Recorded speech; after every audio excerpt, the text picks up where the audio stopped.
I became interested in Lauren's case almost immediately when I heard an initial report from another true crime YouTube channel in mid-January of 2019.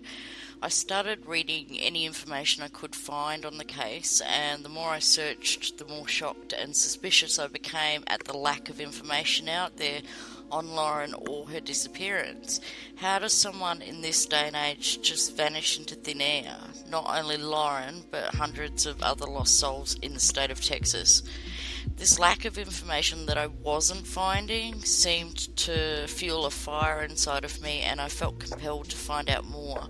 So I started digging. I spent many a late night contacting friends and family members on Lauren's Facebook page and began asking as many questions as they would answer.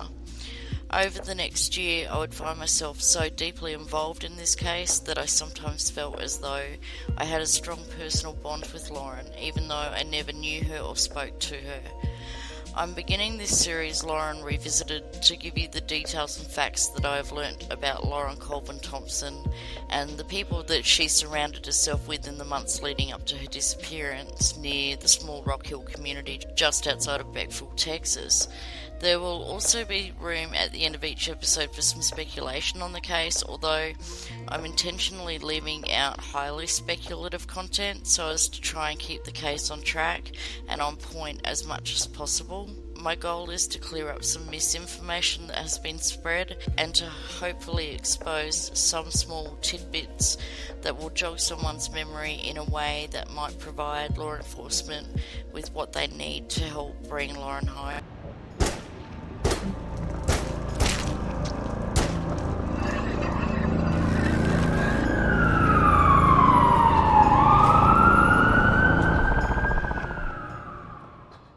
At the end of the first episode, you saw some footage from when I was in Lake Charles, Louisiana, talking about the case with Lauren's mother, Tori, and with Karen, who was also helping on the case. And that footage was included in the speculative area, even though it did come straight from the family, because there seems to be confusion about the 911 call that Lauren made on the 10th of January 2019, which still hasn't been released.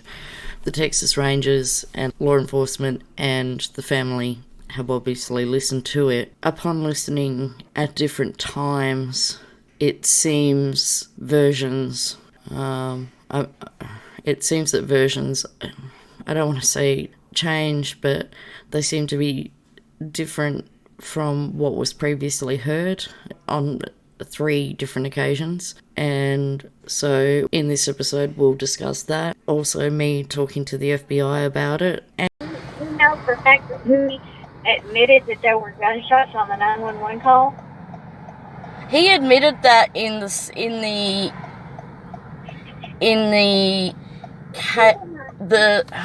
When was it? it was your interview one. Tori, your interview with Channel 19.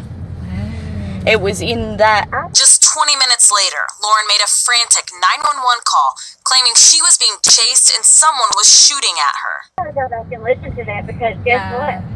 We didn't hear any gunshots. And What? Now, okay. He admits in that interview that there are gunshots, and I had already said it on air a couple of weeks earlier, trying to get him to come back out, and he did. There's a cover-up, and officers are hiding information, and the last thing we're going to do is to get in a social media battle of wits. Yeah, go. Let me tell you, Greg thought he heard gunshots in the first 911 call. But when we listened to the second time, we didn't hear the gunshot. No way. Yes. I talked to Peter about this call, and he told me, now this is about, I want to say, maybe 3-4 weeks ago, he said that they had sent the 911 call through to Quantico in Virginia, and it was going to be cleaned up. It's worse than the original. Yeah. But we did hear some things in it that we hadn't heard. It's been messed with. And there were some things left out that was in the other one. And I said to him, it was about 23 minutes something. He said, the tape we've got is about 21 minutes. There's about 2 minutes missing. There is two different versions, apparently, because the end of this one that we just listened to from Quantico is different from the version we heard from the Ranger. Yeah. There's things put in and things left out. Yeah, I'll tell her about the things that were put in whenever we get off Yeah, the it's phone. just going to go on the air, or they won't let me listen to it Right. anymore. And No. I'm in the process of trying to get an attorney right now to get all that information. Yeah. Yep. So I purposely not met with the sheriff.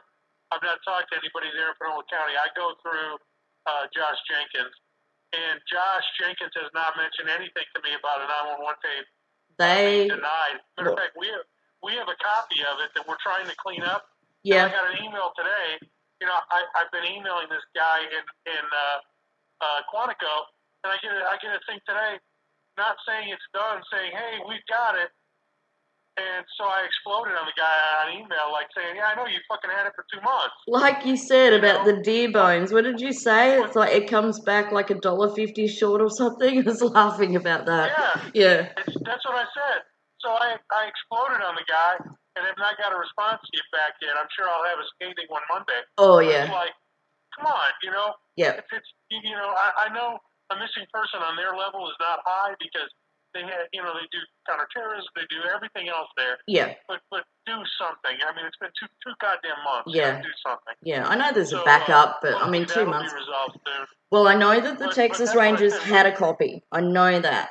I also got told So like it was 10 minutes short. So, I don't know. Look at the timing on it because I want to make sure. Ours is like 21 minutes long, or a little over 21 minutes long. It's close. Is what I got. Yeah. It's close. It's close. But They're cleaning it up, and then once we get that back, I'll call the mom and the dad and have them come to our office and listen to it. You know? Yeah, definitely. But I mean, it's embarrassing because the mother keeps asking, "Hey, when's it going to be done?" And I said, "Ma'am, I wish I knew." I said, "It's kind of embarrassing. You know, you see on TV the FBI has all these neat things, and we have them. It's just, you know, we have one of them, and there's 50 people going for the same thing. That's right. And we keep getting kicked down. You know. Yeah. So there's millions of crimes that need to be solved, and only so many people. Yeah, and they keep knocking this one down. Yeah. Well, I know. It's all right. We'll get there. All right. Thank you. Yeah. Yes, ma'am. Okay. Have a good day. Bye. You know, there's a bunch of stuff I haven't put out there. One of them being that the Colvins firmly believe that there are 3 different 911 calls. Yeah. And we don't have the evidence of that. There's only one 911 call that was done. It's roughly 21 minutes. I mean, we have her actual phone records. We sit down and call through those hundreds of times, and she only placed one 911 call. Yeah. Oh no, I'm not saying in that sense. I'm saying in a more nefarious sense that. I mean, I'm happy to send it to you. This is recordings taken from October 31st. I was in Lake Charles, and it's a 3-way conversation between Karen, Tori, and myself. That when Greg heard the 911 call the first time, he heard gunshots, and that was pretty much verified in the Channel 19 interview that Tori did with Darcy Burton, and she mentioned that, like, she was speaking for Lake in that there were gunshots. Then Tori says that the next time she heard the 911 call, there were no gunshots, and then the third time was the cleaned up version that had gone to Quantico in Virginia. That she said it was different again. So she's saying that they are saying that there are 3 different edits of the one 911 call. That's what I meant. Not that Lauren made several calls, but that one call has been edited. Gotcha. So that particular recording is open to a lot of interpretation. I mean, it's been listened to by several people.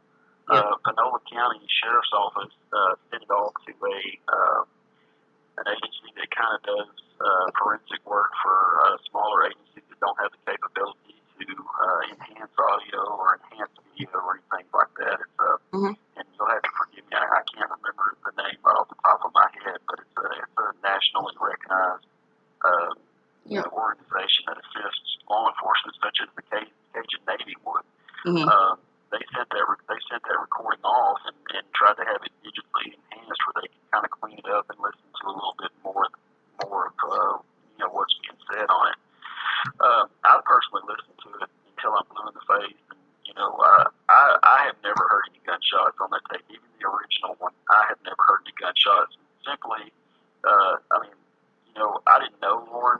The only thing that I can go off of is what I'm hearing on the tape. But from all accounts, from what I've heard, I've never heard any gunshots on it. I've also heard some of the versions where it sounds like there's water at the end of the tape, like maybe she might have even entered the water at one point. And that's obviously open to interpretation as well too. I mean, we just don't know.